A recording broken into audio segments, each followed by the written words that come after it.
Satu Raja-Raja pasal 1. Hari tua Daud dan soal penggantinya. Raja Daud telah tua dan lanjut umurnya, dan biarpun ia diselimuti badannya dengan tetap dingin. Lalu para pegawainya berkata kepadanya, "Hendaklah dicari bagi tuanku raja seorang perawan yang muda untuk melayani dan merawat raja. Biarlah ia berbaring di pangkuanmu sehingga badan tuanku raja menjadi panas." Maka di seluruh daerah Israel carilah seorang gadis yang cantik, dan didapatlah Abisak gadis Sunem, lalu dibawa kepada raja. Gadis itu amat cantik dan ia menjadi perawat raja dan melayani dia, tetapi raja tidak bersetubuh dengan dia. Lalu Adonai anak Hagit meninggikan diri dengan berkata, "Aku ini mau menjadi raja." Ia melengkapi dirinya dengan kereta-kereta dan orang-orang berkuda serta 50 orang yang berlari di depannya. Selama hidup Adonia ayahnya belum pernah menegur dia dengan ucapan, "Mengapa engkau berbuat begitu?" Ia pun sangat elok perawakannya, dan dia adalah anak pertama sesudah Absalom. Maka berundinglah ia dengan Yoab anak Seruya dan dengan Imam Abiatar, dan mereka menjadi pengikut dan pembantu Adonia. Tetapi Imam Sadok dan Benaya bin Yoyada dan Nabi Nathan dan Simei dan Rei dan para pahlawan Daud tidak memihak kepada Adonia. Sesudah itu Adonia mempersembahkan domba, lembu dan ternak gemukan sebagai korban dekat batu Sohelet yang ada di samping En Rogel. Lalu mengundang semua saudaranya, anak-anak raja dan semua orang Yehuda, pegawai-pegawai raja. Tetapi Nabi Nathan dan Benaya dan para pahlawan dan Salomo adiknya tidak diundang. Lalu berkatalah Nathan kepada Batsheba, ibu Salomo, "Tidakkah engkau mendengar bahwa Adonia anak Hagit telah menjadi raja, sedang tuan kita Daud tidak mengetahuinya? Karena itu, baiklah kuberi nasihat kepadamu supaya engkau dapat menyelamatkan nyawamu dan nyawa anakmu Salomo. Pergilah masuk menghadap Raja Daud dan katakan kepadanya, bukankah tuanku sendiri, ya rajaku, telah bersumpah kepada hambamu ini, anakmu Salomo akan menjadi raja sesudah aku, dan dialah yang akan duduk di atas takhtaku. Mengapakah sekarang Adonia menjadi raja? Dan selagi engkau berbicara di sana dengan raja, aku pun akan masuk pula dan menyokong perkataanmu itu."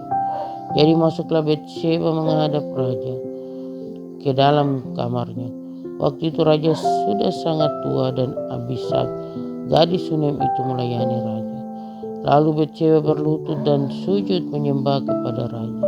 Raja bertanya, "Ada yang kau ingini?"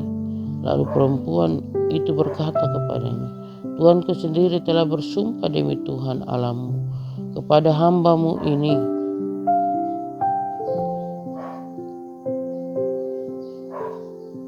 anakmu Salomo akan menjadi raja sesudah aku, dan ia akan duduk di atas takhtaku.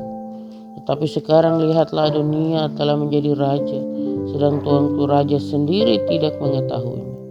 Ia telah menyembelih banyak lembu, ternak gemukan dan domba, dan telah mengundang semua anak raja dan Imam Abiatar dan Yoab panglima itu, tetapi hambamu Salomo tidak diundang. Dan kepadamulah, ya tuanku raja, tertuju mata seluruh orang Israel, supaya engkau memberitahukan kepada mereka siapa yang akan duduk di atas takhta tuanku raja sesudah tuanku. Nanti aku ini dan anakku Salomo dituduh bersalah segera sesudah tuanku raja mendapat perhentian bersama-sama dengan nenek moyangnya." Selagi Batsheba berbicara dengan raja, datanglah Nabi Nathan. Diberitahukan kepada raja, "Itu ada Nabi Nathan." Masuklah ia menghadap raja, lalu sujud menyembah kepada raja dengan mukanya sampai ke tanah. Nathan berkata, "Ya Tuanku Raja, Tuanku sendirilah rupa-rupanya yang telah berkata, Adonia akan menjadi raja sesudah aku, dan ia akan duduk di atas takhtaku. Sebab pada hari ini ia telah menyembelih banyak lembu, ternak, gemukan, dan domba. Ia mengundang semua anak raja, para panglima, dan imam Abiatar. Dan sesungguhnya mereka sedang makan minum di depan sambil berseru, 'Hidup Raja Adonia!' Tetapi hambamu ini dan Imam Sadok dan Benaya bin Yoyada dan hambamu Salomo tidak diundangnya. Jika hal ini terjadi dari pihak Tuanku Raja, maka engkau tidak memberitahu hamba-hambamu ini, supaya yang akan duduk di atas takhta Tuanku Raja sesudah Tuhan. Salomo diurapi menjadi raja. Lalu Raja Daud menjawab katanya, 'Panggillah Batsheba.' Perempuan itu masuk menghadap raja dan berdiri di depannya. Lalu raja bersumpah dan berkata, 'Demi Tuhan yang hidup, yang telah membebaskan nyawaku dari segala kesesakan, pada hari ini aku akan melaksanakan apa yang kujanjikan kepadamu, demi Tuhan Allah Israel. Dengan sumpah ini anakmu Salomo akan menjadi raja sesudah aku, dan dialah yang akan duduk di atas takhtaku menggantikan aku.' Lalu Batsheba berlutut dengan mukanya sampai ke tanah. Ia sujud menyembah kepada raja dan berkata, 'Hidup Tuanku Raja Daud untuk selama-lamanya.' Lagi kata Raja Daud, 'Panggillah Imam Sadok, Nabi Nathan, dan Benaya bin Yoyada.' Mereka masuk menghadap raja, dan raja berkata kepada mereka, 'Bawalah para pegawai tuanmu ini, naikkan anakku Salomo ke atas bagal betina kendaraanku sendiri, dan bawa dia ke Gihon. Imam Sadok dan Nabi Nathan harus mengurapi dia di sana, menjadi raja atas Israel. Kemudian kamu meniup sangkakala dan berseru, 'Hidup Raja Salomo.' Sesudah itu kamu berjalan pulang dengan mengiring dia. Lalu ia akan masuk dan duduk di atas takhtaku, sebab dialah yang harus naik takhta menggantikan aku, dan dialah yang kutunjuk menjadi raja atas Israel dan Yehuda." Lalu Benaya bin Yoyada menjawab raja, "Amin. Demikianlah kiranya firman Tuhan Allah Tuanku Raja. Seperti Tuhan menyertai Tuanku Raja, demikianlah kiranya ia menyertai Salomo. Semoga ia membuat takhta Salomo lebih agung dari takhta Tuanku Raja Daud." Lalu pergilah Imam Sadok, Nabi Nathan, dan Benaya bin Yoyada dengan orang Kreti dan orang Pleti. Mereka menaikkan Salomo ke atas bagal betina Raja Daud dan membawanya ke Gihon. Imam Sadok telah membawa tabung tanduk berisi minyak dari dalam kemah, lalu diurapinya Salomo, kemudian sangkakala ditiup, dan seluruh rakyat berseru, 'Hidup Raja Salomo.' Sesudah itu seluruh rakyat berjalan di belakangnya sambil membunyikan suling dan sambil bersukaria ramai-ramai, sampai seakan-akan bumi terbelah oleh suara mereka. Hal itu kedengaran kepada Adonia dan kepada semua undangan yang bersama-sama dengan dia. Ketika mereka baru habis makan, ketika Yoab mendengar bunyi sangkakala itu, ia berkata, "Apakah sebabnya kota begitu ribut?" Selagi ia berbicara, datanglah Yonatan, anak Imam Abiatar. Lalu Adonia berkata, "Masuklah, sebab engkau seorang kesatria dan tentulah engkau membawa kabar baik." Tetapi Yonatan menjawab Adonia, "Tidak, Tuan kita Raja Daud telah mengatakan Salomo menjadi raja. Raja telah menyuruh supaya Imam Sadok dan Nabi Nathan dan Benaya bin Yoyada dengan orang Kreti dan orang Pleti menyertai Salomo, dan mereka menaikkan dia ke atas bagal betina raja. Imam Sadok dan Nabi Nathan mengurapi dia di Gihon menjadi raja. Dan dari sana mereka sudah pulang dengan bersukaria, sehingga kota menjadi ribut. Itulah bunyi yang kamu dengarkan. Salomo sekarang duduk di atas takhta kerajaan. Juga pegawai-pegawai raja telah datang mengucap selamat kepada Tuhan kita Raja Daud dengan berkata, Kiranya Allahmu membuat nama Salomo lebih masyhur daripada namamu, dan taktanya lebih agung daripada takhtamu. Dan raja pun telah sujud menyembah di atas tempat tidurnya. Dan beginilah katanya, terpujilah Tuhan Allah Israel yang pada hari ini telah memberi seorang duduk di atas takhtaku yang aku sendiri masih boleh saksikan. Maka semua undangan dunia itu terkejut lalu bangkit, dan masing-masing pergi menurut jalannya. Takutlah dunia kepada Salomo, sebab itu ia segera pergi memegang tanduk-tanduknya. Lalu diberitahukanlah kepada Salomo, ternyata dunia takut kepada Raja Salomo, dan ia telah memegang tanduk-tanduk mezbah, serta berkata, biarlah Raja Salomo lebih dahulu bersumpah mengenai aku, bahwa ia takkan membunuh hambanya ini dengan pedang. Lalu kata Salomo, jika ia berlaku sebagai satria, maka sehelai rambut pun dari kepalanya tidak akan jatuh ke bumi. Tetapi jika ternyata ia bermaksud jahat, haruslah ia dibunuh. Dan Raja Salomo menyuruh orang menjemput dia dari mezbah itu. Ketika ia masuk, sujudlah menyembah kepada Raja Salomo.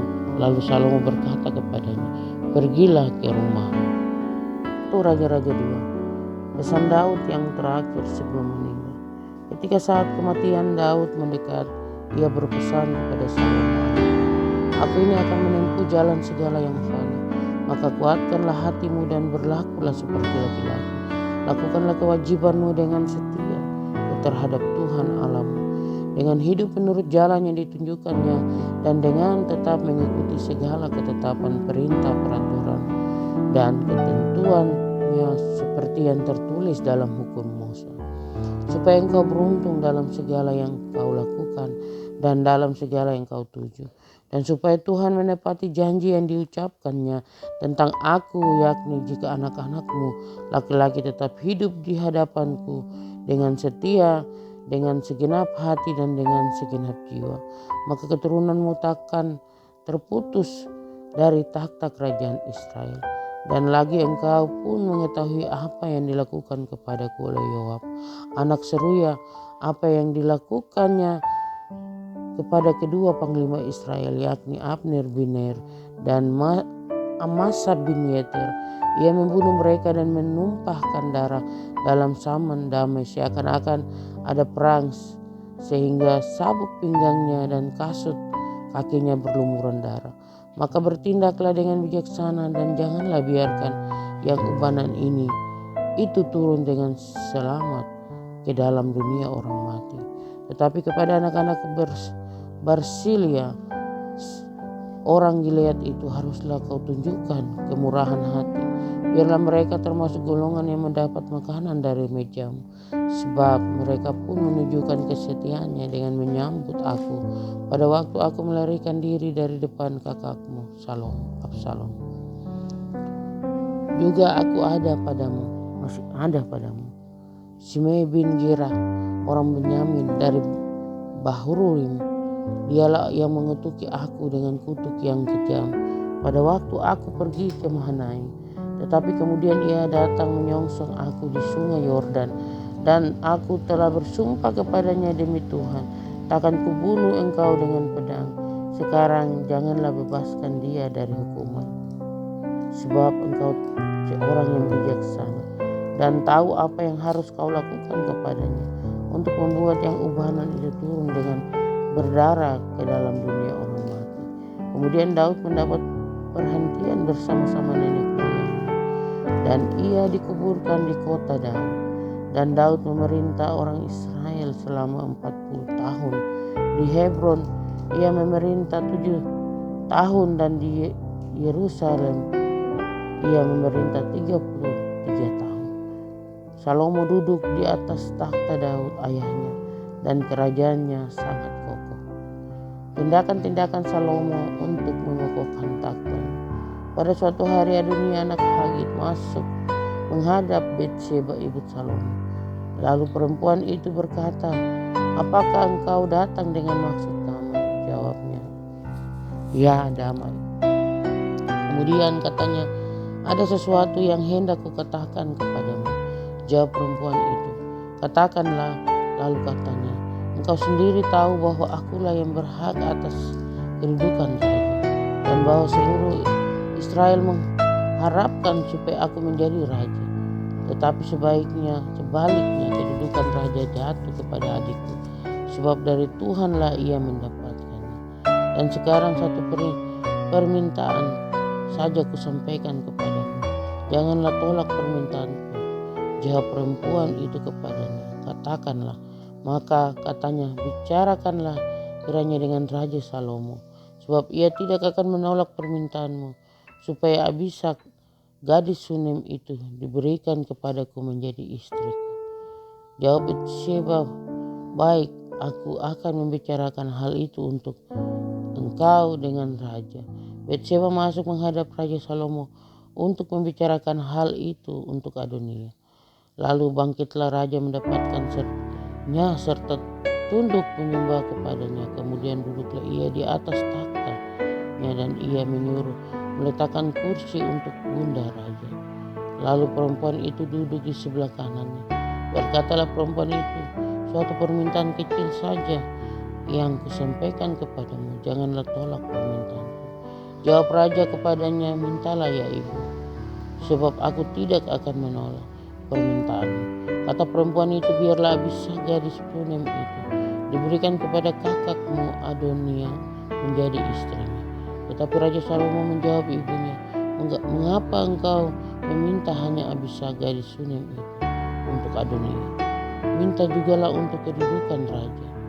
Bukankah dia saudaraku yang lebih tua, dan di pihaknya ada Imam Abiatar dan Yoab, anak Seruya.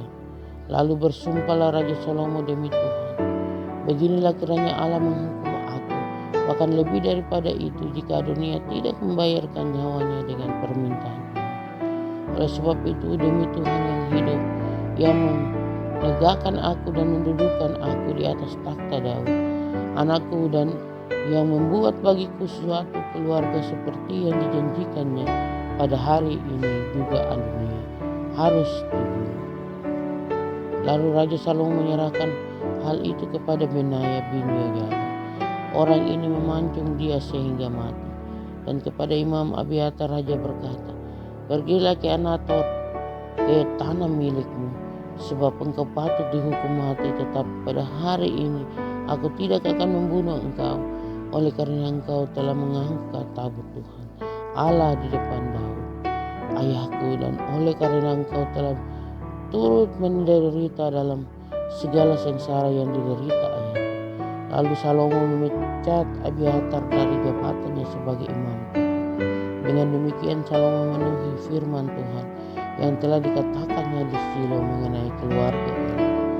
Ketika kabar itu sampai kepada Yoab, memang Yoab telah memihak kepada Adonia, sekalipun ia tidak memihak kepada Absalom, maka larilah Yoab ke kemah Tuhan, lalu memegang tanduk-tanduk Mesbah. Kemudian diberitahukanlah kepada Salomo bahwa Yoab sudah lari ke kemah Tuhan dan telah ada di samping Mesbah. Lalu Salomo menyuruh Benaya bin Yehoyada, pergilah pancung dia. Benaya masuk ke dalam kemah Tuhan serta berkata kepadanya, beginilah kata raja, keluarlah. Jawabnya, tidak, sebab disinilah aku mau mati. Lalu Benaya menyampaikan jawaban itu kepada raja. Katanya, beginilah kata Yoab, dan beginilah jawabannya kepada. Kata raja kepadanya, perbuatlah seperti yang dikatakan, pancunglah dia dan kuburkanlah dia.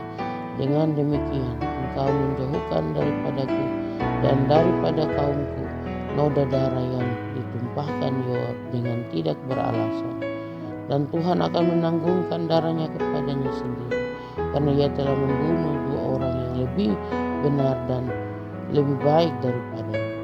Ia membunuh mereka dengan pedang, dengan tidak diketahui ayahku Daud, yaitu Abner bin Ner, panglima Israel, dan Amasa bin Yeter, panglima Yehuda. Demikianlah darah mereka akan ditanggungkan kepada Yoab dan keturunannya untuk selama-lamanya. Tetapi Daud dan keturunannya dan keluarganya dan takhtanya akan mendapat selamat daripada Tuhan sampai selama-lamanya.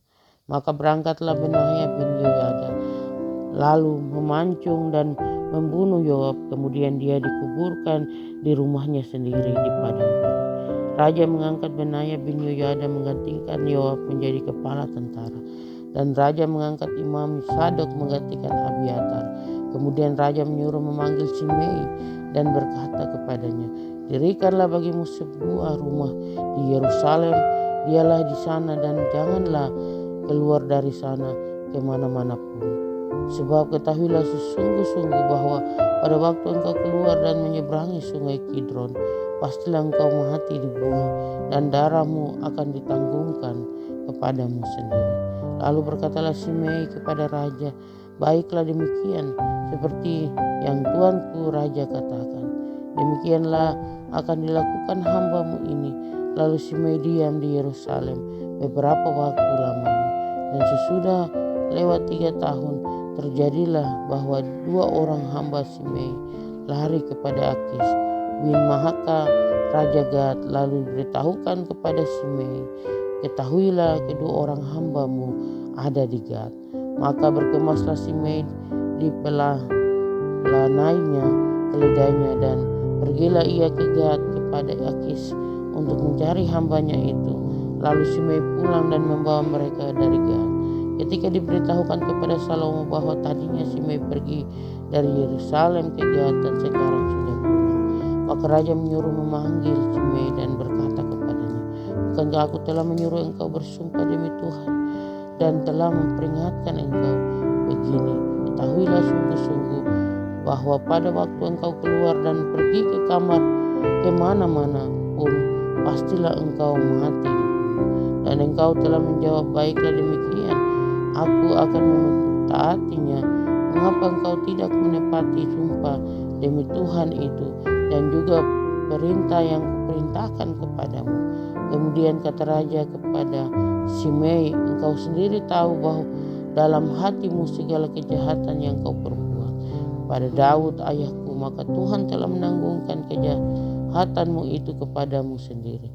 Tetapi diberkatilah kiranya Raja Salomo dan kokohlah tahta Daud di hadapan Tuhan sampai selama-lamanya. Raja memberi perintah kepada Benaya bin Yehoyada. Lalu keluarlah Benaya, dipancungnya Simei sehingga mati. Demikianlah kerajaan itu kokoh di tangan Salomo. 1 Raja-Raja pasal 3. Doa Salomo memohon hikmat. Lalu Salomo menjadi menantu Firaun, raja Mesir. Ia mengambil anak Firaun dan membawanya ke kota Daud, sampai ia selesai mendirikan istananya dan rumah Tuhan di tembok sekeliling Yerusalem.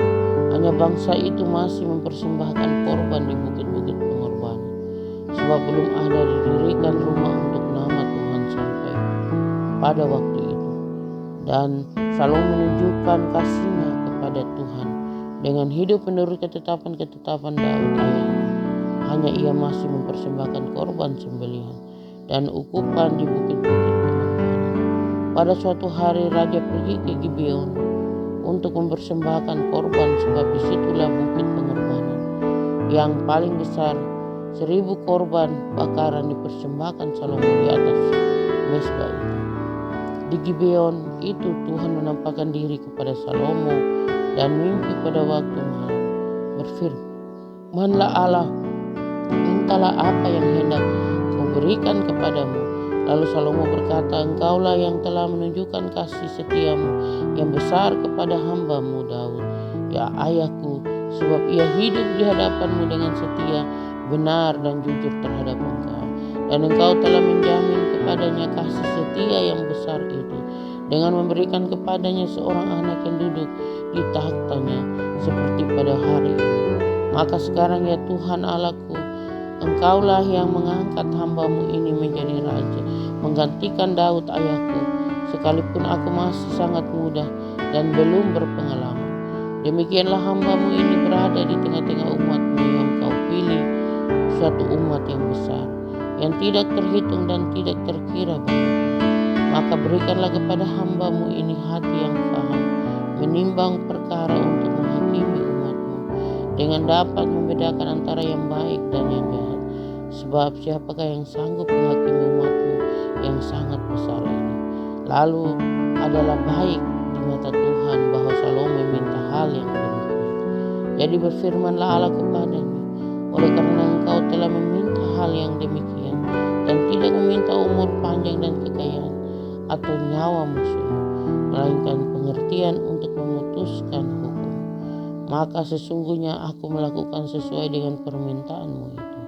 Sesungguhnya aku memberikan kepadamu hati yang penuh hikmat dan pengertian, sehingga sebelum engkau tidak ada seorang pun seperti engkau, dan sesudah engkau takkan bangkit seorang pun seperti engkau.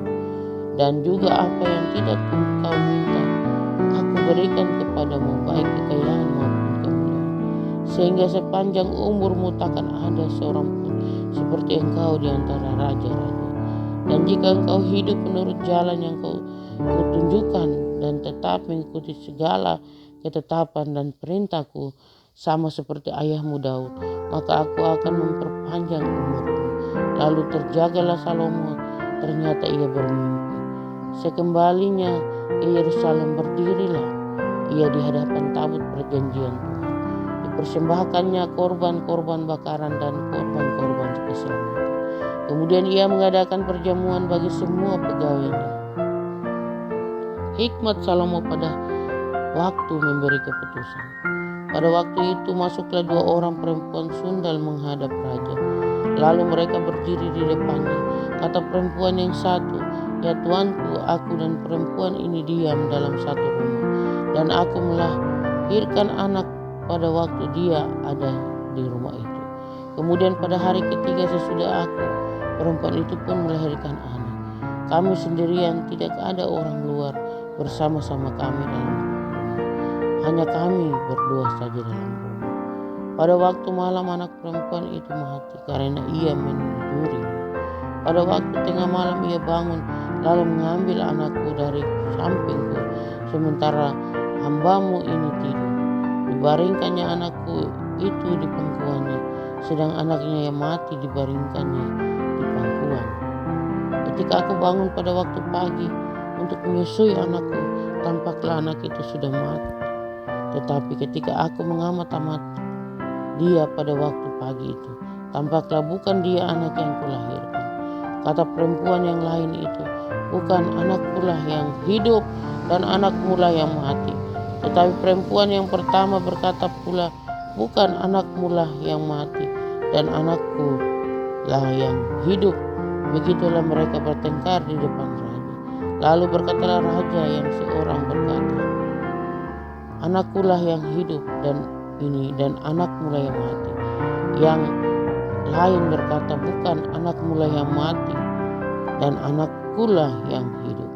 Sesudah itu raja berkata, "Ambilkan aku pedang." Lalu dibawalah pedang ke depan raja. Kata raja, "Penggalah anak yang hidup itu menjadi 2 dan berikanlah setengah kepada yang satu dan yang setengah lagi kepada yang lain." Maka kata perempuan yang punya anak yang hidup itu kepada raja, sebab timbullah belas kasihannya terhadap anaknya itu. Katanya, "Ya tuanku, berikanlah kepadanya bayi yang hidup itu. Jangan sekali-sekali membunuh dia." Tetapi yang lain itu berkata, "Supaya jangan untukku ataupun untukmu penggala." Tetapi raja menjawab, katanya, "Berikanlah kepadanya bayi yang hidup itu. Jangan sekali-kali membunuh dia. Dia itulah ibunya." Ketika seluruh orang Israel mendengar keputusan hukum yang diberikan raja, maka takutlah mereka kepada raja, sebab mereka melihat bahwa hikmat daripada Allah ada dalam hatinya untuk melakukan keadilan. 1 Raja-Raja pasal 4. Para pembesar Salomo dan para kepala daerah. Maka Salomo menjadi raja atas seluruh Israel. Inilah para pembesarnya: Asaria bin Sadok menjadi imam, Elihoref dan Ahia anak-anak sisa menjadi panitia negara, Yosafat bin Ahilud menjadi bendahara negara, Benaya bin Yoyada menjadi panglima Sadok, dan Abiatar menjadi imam, Asaria bin Natan pegawai para kepala daerah. Sabut bin Nathan, seorang imam, menjadi sahabat raja. Ahisar menjadi kepala istana. Adoniram bin Abdad menjadi kepala rodi. Salomo mempunyai 12 orang kepala daerah atas seluruh Israel yang harus menjamin makanan raja dan seisi istananya. Adalah tanggungan tiap-tiap kepala daerah untuk menjamin makanan selama sebulan dan dalam setahun.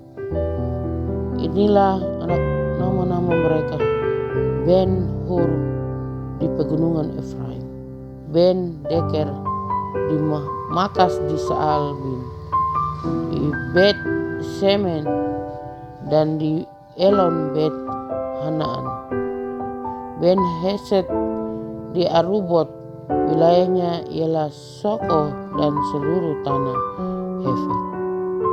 Ben Abinadab memegang seluruh tanah Bukit Dor, dan Tafan binti Salomo menjadi istrinya.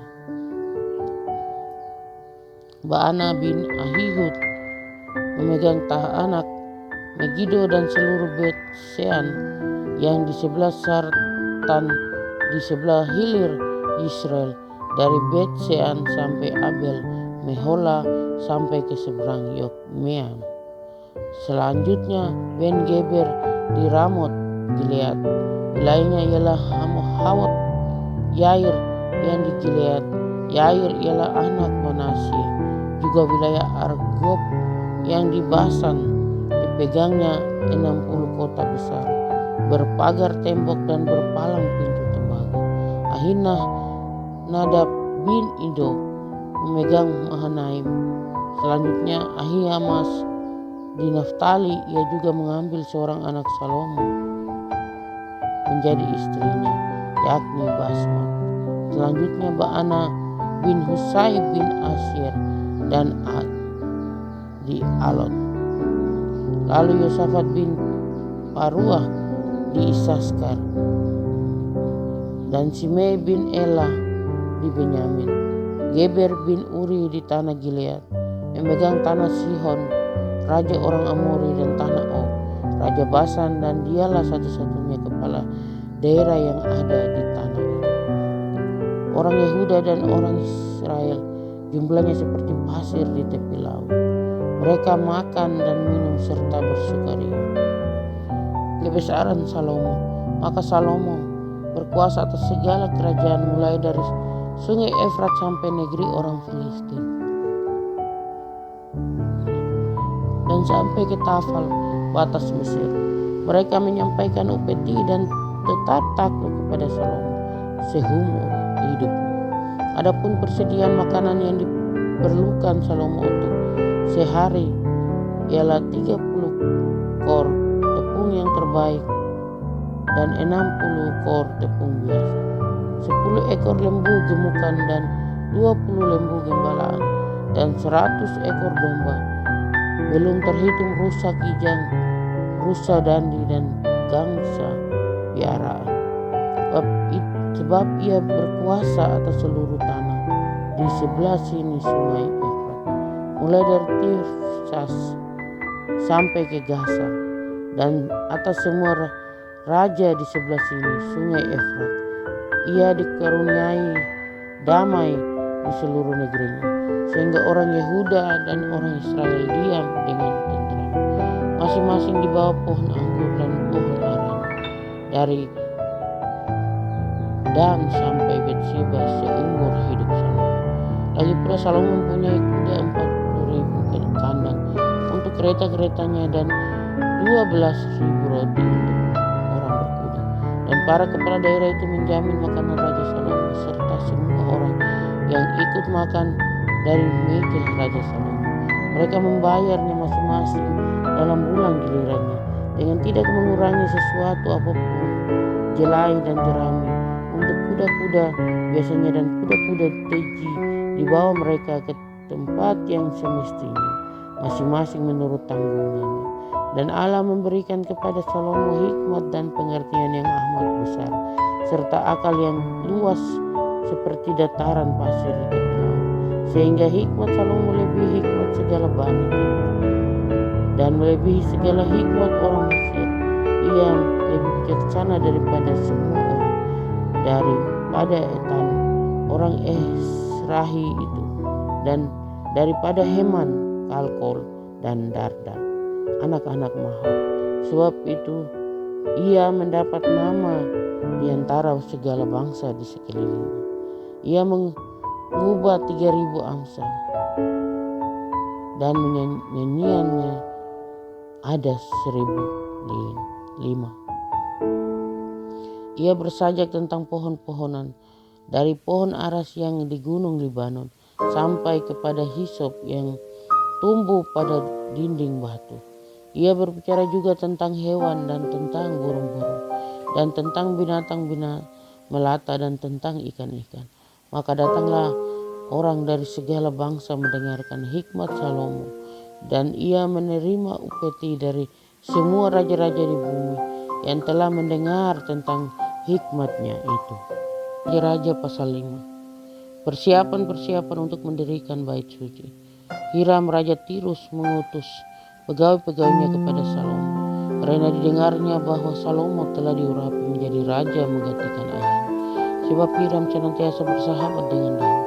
Lalu Salomo mengutus orang kepada Hiram dengan pesan, "Engkau tahu bahwa Daud ayahku tidak dapat mendirikan sebuah rumah bagi nama Tuhan Allahnya, oleh karena musuh-musuhnya memerangi dia dari segala jurusan sampai Tuhan menyerahkan mereka ke bawah telapak kakinya.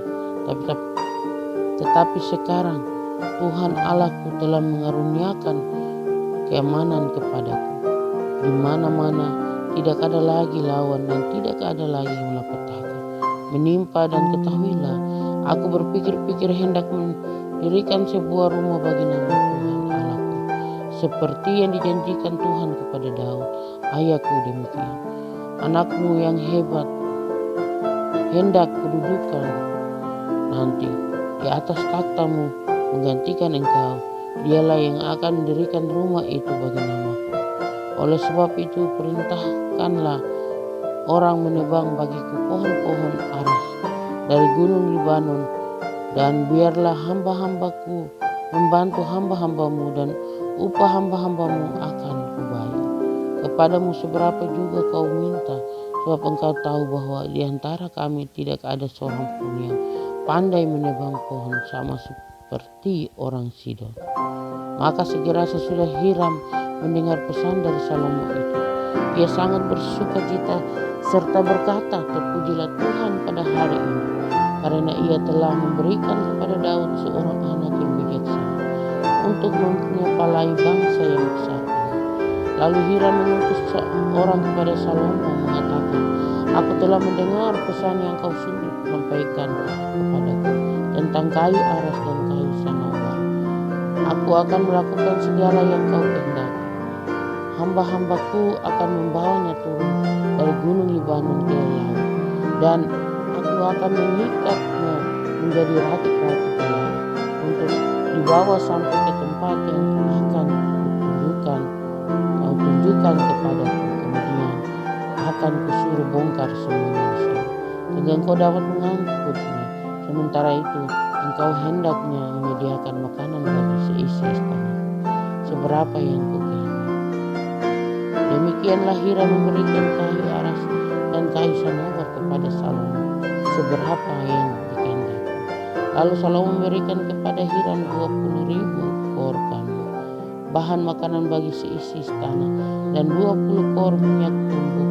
Demikianlah diberikan Salomo kepada Hiram tahun demi tahun.